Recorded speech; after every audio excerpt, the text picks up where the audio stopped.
Now, without further ado, let's get started.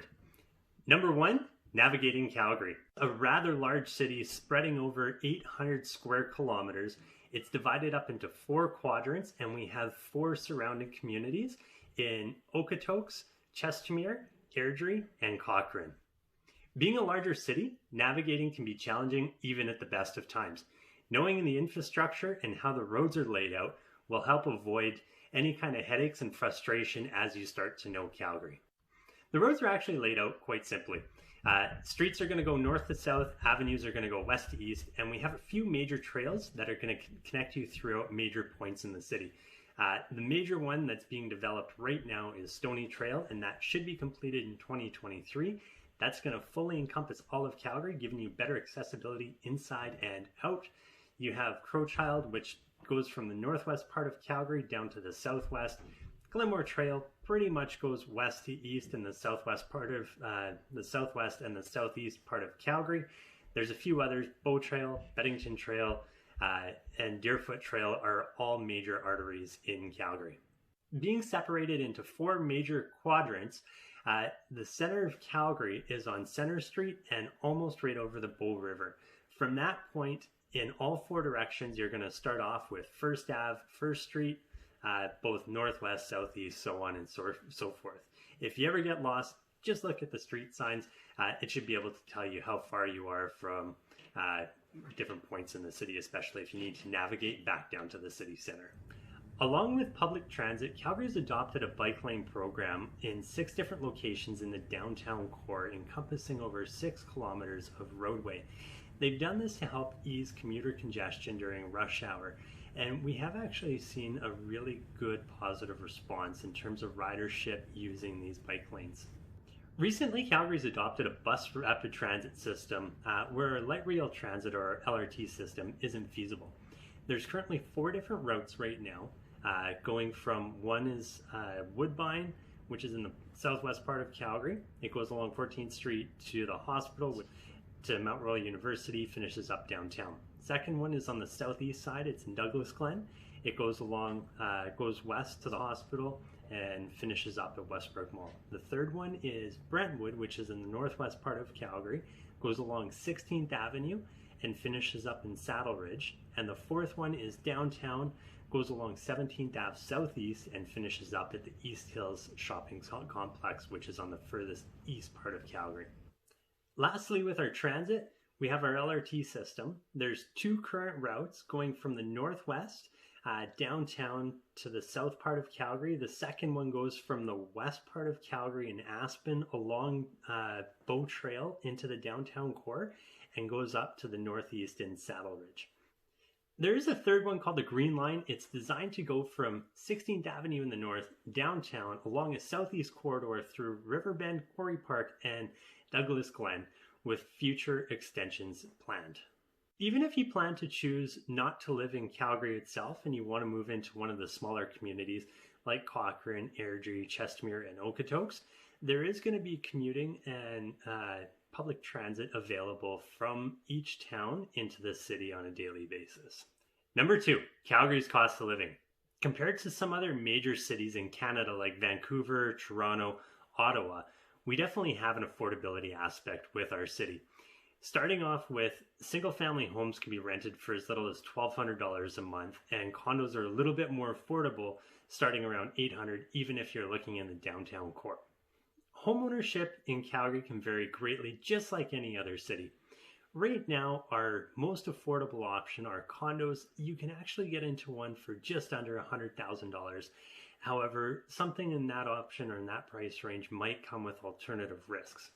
If you're looking for something that's a little bit more well managed, you'd probably be looking at around $150,000 to $200,000, depending on the size, rooms, and parking that's available. Townhomes themselves are going to start at about $150,000.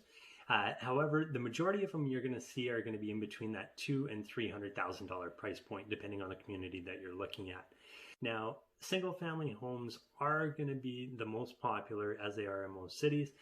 You can get into a single-family house in Calgary for just around $300,000. However, the benchmark price, or the price that you could most likely expect to pay, is around $500,000.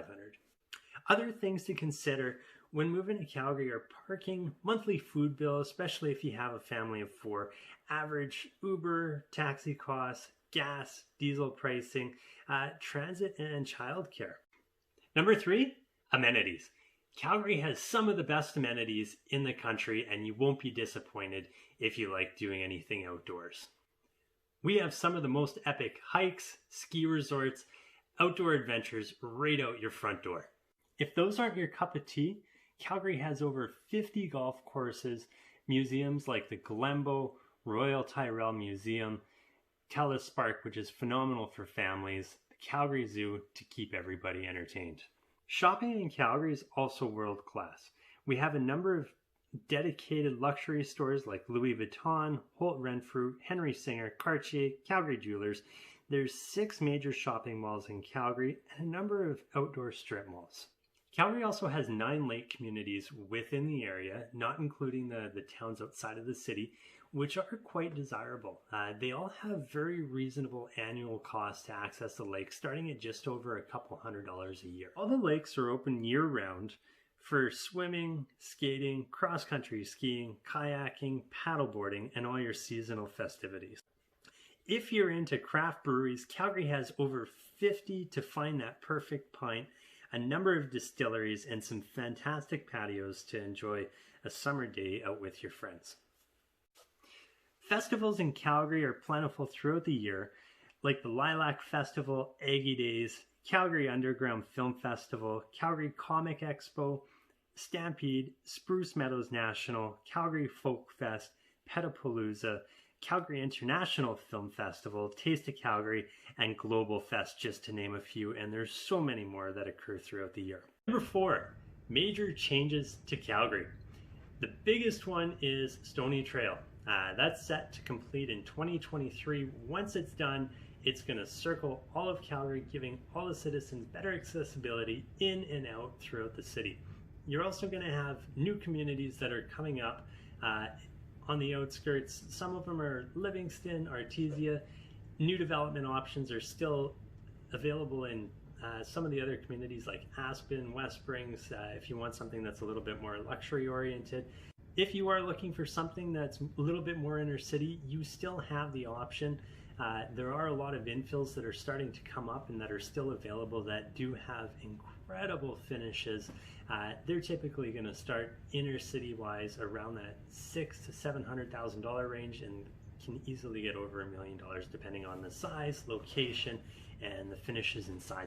Another major project that's set to be completed in the next couple of years is the Calgary Cancer Center, which is designed to take over and replace the Tom Baker Cancer Center. Calgary Co-op's also doing a redevelopment in a couple communities like Brentwood and Oak Ridge. I think this is super exciting. It's going to bring a new energy with a mixed use between residential and commercial use within these communities. We're also seeing a little bit more of a revitalization in the west side, and Stephen Avenue in the next few years is going to have a bit of an overhaul as well. Last but not least, number 5, taxes and investing in Calgary's real estate market. Now, it might not come to much surprise. However, economy has been in a bit of a downturn over the past few years due to lower commodity prices. This has caused the city to increase residential property real estate taxes to help offset the lower commercial vacancy rate that we used to have in the downtown core that they counted on to help generate revenue. With that being said, even though taxes are still a little bit higher, our benchmark has come down, causing affordability to be a little bit better and not noticing much of an increase in taxes overall. Our provincial sales tax is one of the lowest in the country, and we still have only 5% GST. We don't have HST or PST, which definitely helps with affordability and cost of living. When it comes to investing in real estate, why I think Calgary is a strong market to consider, it doesn't matter where you are in the city, there's a number of options to choose that'll give you a positive cash flow.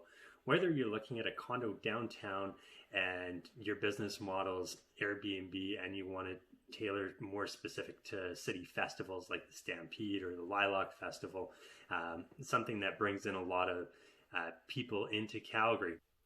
If you're looking for something that's a little bit more stable throughout the year and doesn't have as much ebb and flow, you can even build a brand new property in a number of communities. Even with the builder, you can get brand new, legally suited properties right on possession that are generating positive cash flow. If you're looking for something that's a little bit more inner city, there's a number of communities to choose from that have a great affordability standpoint from purchase price and still generate a really good rental income.